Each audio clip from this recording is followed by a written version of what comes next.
ନମସ୍କାର ସାଙ୍ଗମାନେ। ଯେତେବେଳେ ସମସ୍ୟା ଆସେ ସବୁ ଦିଗରୁ ଆସେ।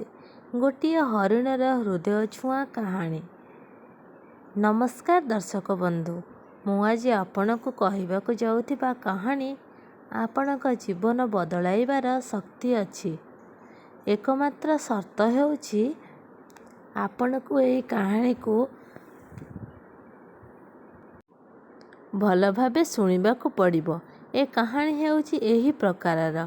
ଥରେ ଗୋଟିଏ ହରିଣ ପାଣି ଖୋଜି ଖୋଜି ଜଙ୍ଗଲରେ ବୁଲୁଥିଲା। ସେ ଏଠାକୁ ସେଠାକୁ ବୁଲୁଥିଲା। ସେ ବହୁତ ତୃଷ୍ଣାର୍ତ୍ତ ଥିଲା। ସେ ଜଳର ସନ୍ଧାନରେ ଦୀର୍ଘ ସମୟ ବୁଲିବାକୁ ଲାଗିଲା, କିନ୍ତୁ କୌଣସି ସ୍ଥାନରେ ପାଣି ପାଇଲା ନାହିଁ। ଜଙ୍ଗଲରେ ଅନେକ ସମୟ ବୁଲିବା ପରେ ସେ ଏକ ଗଛ ମୂଳରେ ବସି ପଡ଼େ। ତାପରେ ସେ ଏକ ଜଳ ପ୍ରବାହିତ ନଦୀର ଶବ୍ଦ ଶୁଣେ। ତେଣୁ ସେ ବୁଦା ଭିତରକୁ ଉଠି ତୁରନ୍ତ ଜଳର ଶବ୍ଦ ଆଡ଼କୁ ଗତି କରେ। ସେ ଦେଖେ ଯେ ତା ସାମ୍ନାରେ ଏକ ବଡ଼ ନଦୀ ଅଛି। ସେ ନଦୀକୁ ଦେଖିବା ମାତ୍ରେ ସେ ବହୁତ ଖୁସି ହୁଏ, ଯେପରି ସେ ନୂଆ ଜୀବନ ପାଇଛି। ସେ ସଙ୍ଗେ ସଙ୍ଗେ ନଦୀ ଆଡ଼କୁ ଦୌଡ଼େ ଏବଂ ପାଣି ପିଇବା ପାଇଁ ସେ ନଦୀ ଆଡ଼କୁ ମୁଣ୍ଡ ନୁଆଁଏ।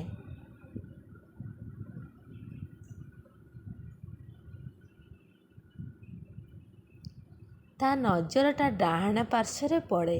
ଯେତେବେଳେ ସେ ତା ଡାହାଣ ଆଡ଼କୁ ଚାହେଁ, ସେ ଜଣେ ଶିକାରୀକୁ ଦେଖେ, ଯିଏକି ତାକୁ ଲକ୍ଷ୍ୟ କରି ଏକ ଧନୁଶର ଧରି ଠିଆ ହୋଇଥାଏ।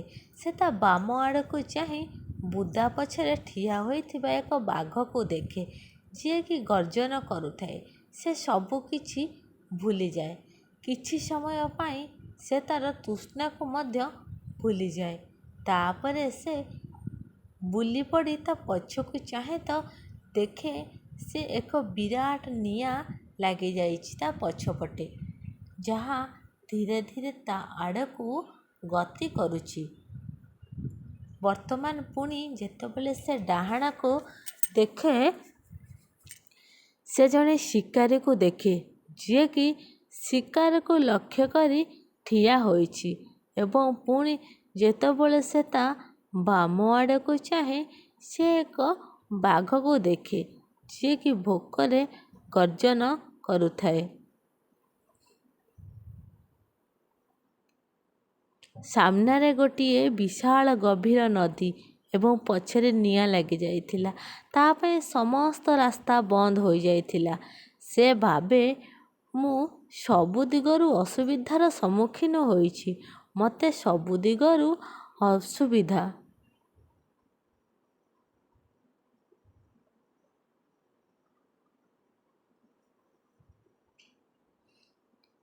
ଆସିଛି। ତେଣୁ ମୁଁ ଯେଉଁ କାମ ପାଇଁ ଆସିଛି ସେ କାମ କରିବି।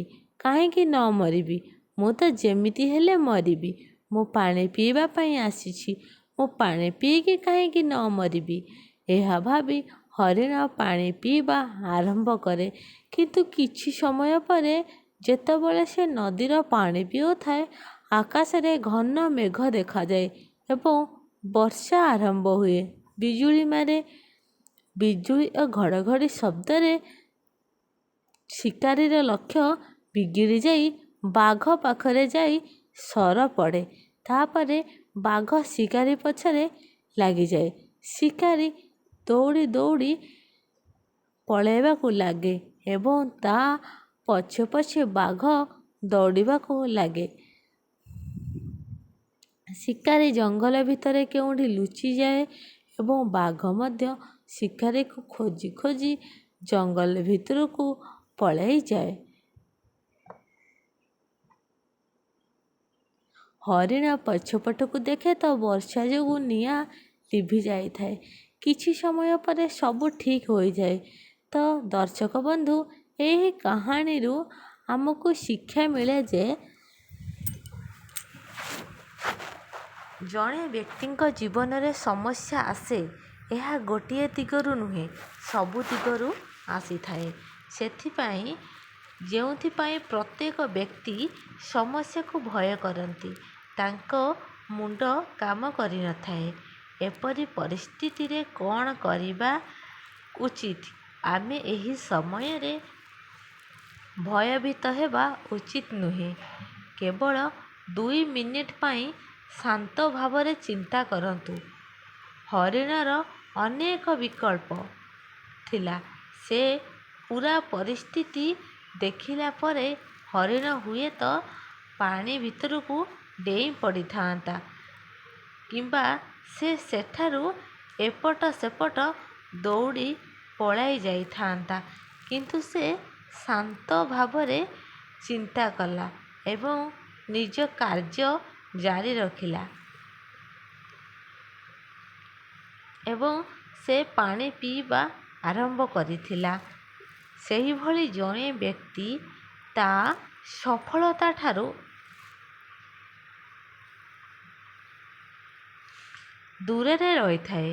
ଅନେକ ସମସ୍ୟା, ଘର ସମସ୍ୟା, ଟଙ୍କା ସମସ୍ୟା ଦେଖା ଦେଇଥାଏ। ସେ କିଛି କରିବାକୁ ଅସମର୍ଥ। ସେ ନର୍ଭସ୍, ଭୟଭୀତ ହୋଇଯାଇଥାଏ। କିନ୍ତୁ ଆମେ ଭୟଭୀତ ହେବା ଉଚିତ ନୁହେଁ।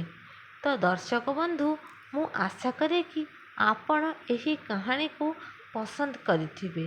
ଆପଣଙ୍କୁ ଭିଡ଼ିଓଟି କେମିତି ଲାଗିଲା ମୋତେ କମେଣ୍ଟ କରି ନିଶ୍ଚୟ ଜଣାଇବେ। ଯଦି ଭିଡ଼ିଓଟି ଭଲ ଲାଗିଲା ଭିଡ଼ିଓକୁ ଗୋଟିଏ ଲାଇକ୍ ଏବଂ ନିଶ୍ଚିନ୍ତ କରନ୍ତୁ। ପୁଣି ଦେଖାହେବା ପରବର୍ତ୍ତୀ ଭିଡ଼ିଓରେ। ସେ ପର୍ଯ୍ୟନ୍ତ ହସ ଖୁସିରେ ରୁହନ୍ତୁ। କମେଣ୍ଟରେ ଓମ୍ ନମଃ ଶିବାୟ ନିଶ୍ଚୟ ଲେଖନ୍ତୁ। ଓମ୍ ନମଃ ଶିବାୟ।